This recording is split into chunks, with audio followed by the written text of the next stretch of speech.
Hello, Britlit scholars. It is now week 12, and by the end of the week, we will be into November, which will put us into our last month of the semester.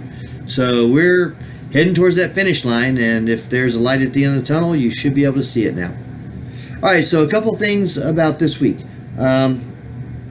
We are going to be looking at Virginia Woolf pretty closely, actually. We're going to read A Room of One's Own, which is a very important work, especially a very important feminist work, because here she creates a scenario, or imagines a scenario, if you will, where William Shakespeare had a sister who was just as talented as he was. Now, it helps to know that William Shakespeare was one of the most talented writers ever in the history of the English language. In fact, he was so talented, he redefined how English writers actually write stories and write plays and fiction novels and so on and so forth. Virginia Woolf recognized this and said, wait a minute, but what about women writers during Shakespeare's time? So she goes on an investigation. She looks for women writers at the time and finds, well, none, exactly. So she realizes that there is something wrong with that.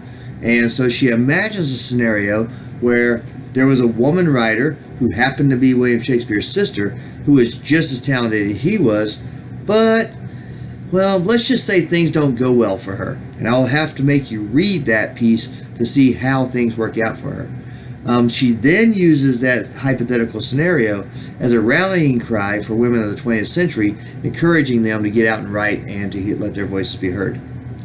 Then the other part of this week is World War II. It's important to understand that between the time of World War I and World War II, World War I had been such a horrific war that people had predicted there would never be any war again, much less one that enveloped the whole world the way World War II did. World War I was a little bit worldwide, but it was mostly concentrated in Europe. There was some fighting going on in Asia. World War II had fighting going on all around the globe. It truly was a world war because every country seemed to be at war with some other country at the time, including England, of course. So, look at the writings from that. Virginia Woolf, again, with her 3 guineas, writes about something called the Outsider Society. And in this writing, she's going to make the argument that women of England were not truly citizens of England because of certain laws that were in place at the time. And so she's going to say, well, if we're not truly citizens of England, let's become citizens of the world. And she also makes the argument that, well, okay, so men want to be chivalrous and protect the women in their home country. But if those women do not particularly belong to that country, then maybe the men will lose interest. If the women will say, well, I'm not an English citizen, I'm a world citizen. And so that is an important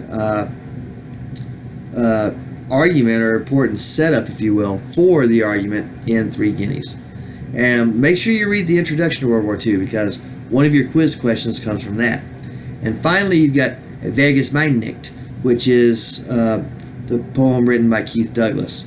And just like in World War I poetry, where the lady in Germany was knitting stockings for a son who was already dead, this one also makes the argument, Verges mein nicht, also makes the argument. By the way, Verges mein nicht in German means forget me not. And you'll see where that comes from, and I'm not going to give you the answer because it's a quiz question, but you'll see where the Verges mein nicht as forget me not comes into play. But you'll see that it's another argument that even though the German soldiers are our enemies as far as war, they're still human, and they still have the women at home that love them just as much as the British people do. So that is a moment that Keith Douglas seizes in Verges mein nicht. Make sure you get your quiz taken in time. Make sure that you get your reading responses done in time.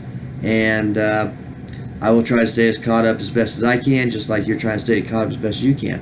And if you have any further questions, please feel free to email me and ask them.